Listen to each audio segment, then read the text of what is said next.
Hello दोस्तों, स्वागत है आपका हमारे चैनल माई गोल माई सीख पे। मैं हूं सीएस सूरज और आज इस वीडियो में हम लोग बात करेंगे HDFC Nifty next 50 index fund के बारे में। तो ये एक नया एनएफओ लाया गया है एचडीएफसी म्यूचुअल फंड के द्वारा। तो अगर आप एक पैसिव इन्वेस्टर हो तो आपको ये वीडियो अंत तक देखना है।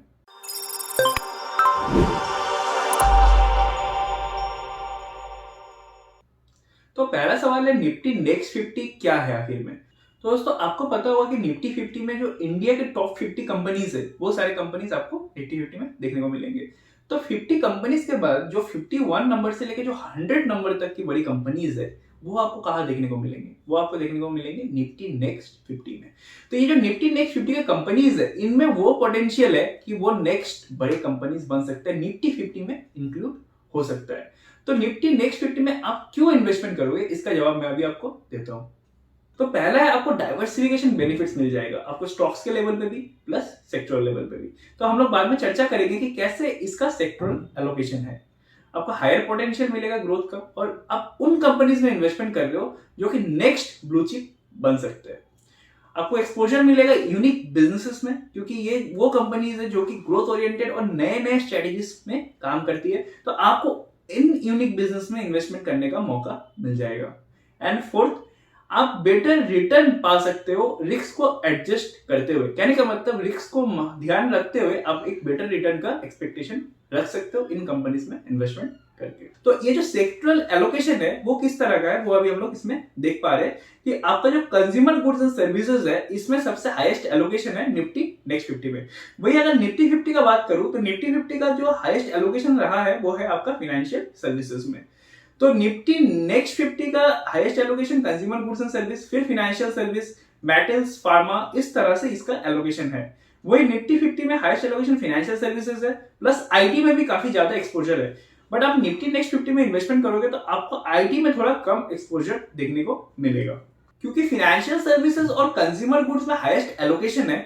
तो इसका अगर आप ब्रेकअप का बात करोगे तो जैसे कि आप देख रहे हो कि निफ्टी 50 और निफ्टी नेक्स्ट 50 में काफी डिफरेंस है। कैसे डिफरेंस है? अगर फाइनेंशियल सर्विसेज में अगर बैंक का अगर आप एलोकेशन देखोगे तो निफ्टी 50 का हाईएस्ट एलोकेशन है, दैट इज 25.1%। वही निफ्टी नेक्स्ट 50 का सिर्फ 4.7% है। तो काफी डाइवर्सिफाइड है विद इन द सेक्टर भी। आप अगर देखोगे तो जो सब सेक्टर है, सब सेक्टर में भी काफी डाइवर्सिफिकेशन है निफ्टी नेक्स्ट 50 में। वही अगर आप कंज्यूमर गुड्स का बात करोगे, कंज्यूमर गुड्स में भी काफी कंसेंट्रेटेड दिखेगा निफ्टी 50 का पोर्टफोलियो। वही अगर आप निफ्टी नेक्स्ट 50 का बात करोगे तो उसमें काफी डाइवर्सिफिकेशन सब सेक्टर वाइज आपको देखने को मिलेगा और हाईएस्ट एलोकेशन आपको देखने को मिलेगा पर्सनल केयर में। और लास्ट 19 इयर्स में जो मेजोरिटी जो इंक्लूजन हुआ है निफ्टी 50 इंडेक्स में, जो ब्लू चिप कंपनीज बना है वो निफ्टी नेक्स्ट 50 इंडेक्स से बना है। तो अगर आप देखोगे from Jan 2002 to March 2021, out of 75 stocks जो कि निफ्टी 50 में इंक्लूड किया गया है उसमें से 51 स्टॉक्स निफ्टी नेक्स्ट 50 इंडेक्स से हुआ है। तो इससे आपको यह समझ में आ रहा होगा कि निफ्टी नेक्स्ट 50 में वो पोटेंशियल है कि ये जो कंपनीज है वो ब्लू चिप बन सकते हैं, वो बड़े नाम बन सकते हैं फ्यूचर में जाके।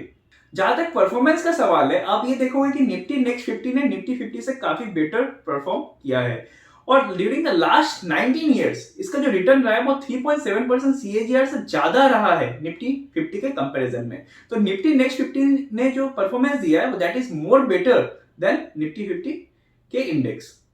तो रियल वैल्यू के हिसाब से अगर मैं बात करूं तो अगर आपने 1 लाख रुपीस इन्वेस्ट किया होगा 2002 में, तो आज का डेट में निफ्टी नेक्स्ट 50 में उसका वैल्यू हो गया होगा 43.2 लाख। वही अगर निफ्टी 50 इंडेक्स का बात करूं तो उसमें होएगा बस 23.8 लाख। तो इतना डिफरेंस आपको देखने को मिलेगा इन दोनों इंडेक्स में।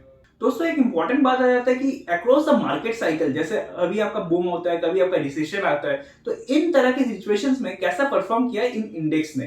तो जहां तक निफ्टी 50 का सवाल है और निफ्टी नेक्स्ट 50, तो निफ्टी 50 और निफ्टी नेक्स्ट 50 ऑलमोस्ट कोरिलेटेड है। कहने का मतलब निफ्टी 50 का अगर आप ग्राफ में देखोगे तो जब वो ऊपर गया निफ्टी नेक्स्ट 50 भी ऊपर गया है, निफ्टी नेक्स्ट 50 अगर डाउन है निफ्टी 50 भी डाउन है। तो कहीं ना कहीं एक समानता अपने को देखने को इधर मिल रहा है।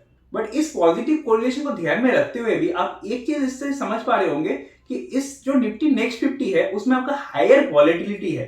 तो वॉलेटिलिटी काफी ज्यादा है एज कंपेयर टू निफ्टी 50 और रिटर्न्स भी कई हद तक ज्यादा आपको देखने को मिलेगा निफ्टी 50 के कंपैरिजन में। तो निफ्टी नेक्स्ट 50 का वॉलेटिलिटी ज्यादा है प्लस रिटर्न्स भी ज्यादा है। तो अगर मैं कंपनीज का बात करूं कि निफ्टी नेक्स्ट 50 में कौन कौन सी कंपनीज है, तो आप देखोगे Info Edge, Avenue Supermarts, Apollo hospital, ICICI Lombard, तो इन बड़े बड़े कंपनीज भी आपको देखने को मिल जाएंगे। तो काफी बड़े बड़े नाम है जो कि इस इंडेक्स में आपको देखने को मिलेंगे। तो अगर मैं आपको इस एनएफओ के बारे में बताऊं तो ये एनएफओ ओपन हो रहा है आपका 22 अक्टूबर को और ये क्लोज होगा आपका 29 अक्टूबर।